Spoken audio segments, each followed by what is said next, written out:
Alors ta femme, on est d'accord qu'il n'y a pas plus important sur Terre. Ton mari, pareil, il n'y a pas plus important que lui sur toute la surface du globe. Alors ça, évidemment, c'est dans la logique. Ve'ayu les bassar echad. La Torah, elle nous dit on est censé former un seul corps.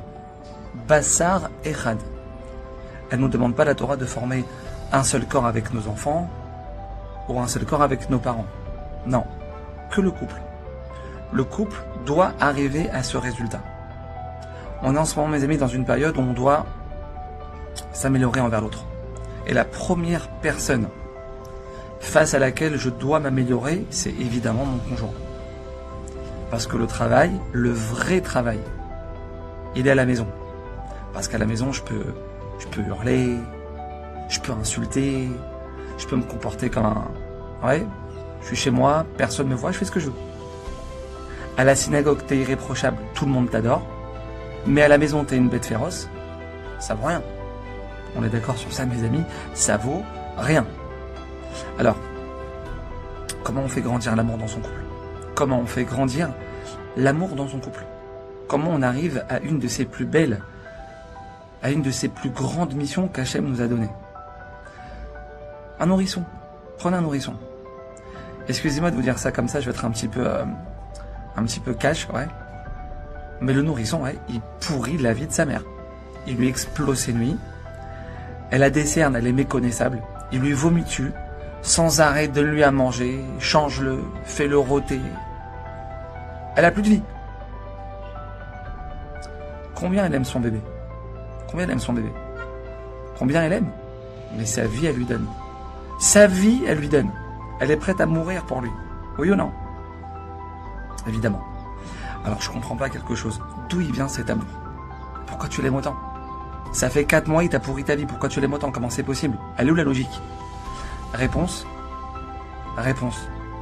Tu lui as donné.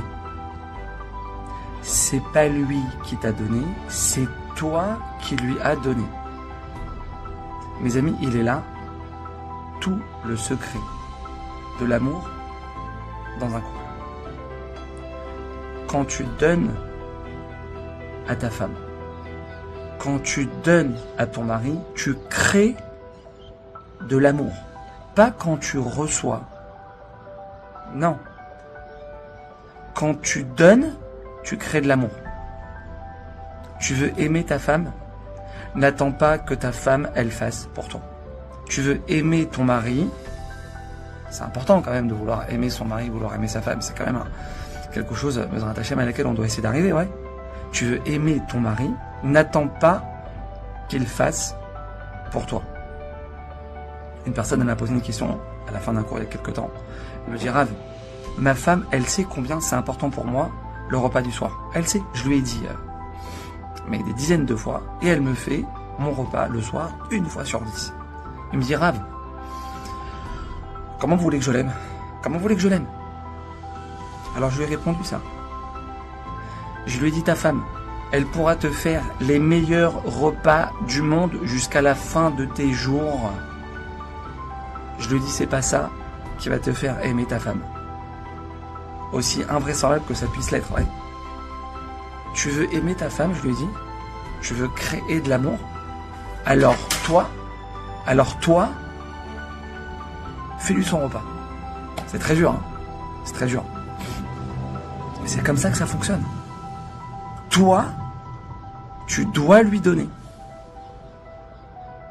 Parce que quand toi, tu vas lui donner, tu vas créer quelque chose qui s'appelle l'amour. Parce que Hachem, le roi du monde, le maître du monde, le créateur, notre créateur, il a créé cette règle, qu'on le veuille ou non. C'est quand je vais donner de ma personne. C'est quand je vais donner de mon temps, quand je vais donner de mon écoute. C'est là, et seulement là, que je pourrai créer de l'amour. Alors, Bezrat Hashem, qu'on y arrive. Amen.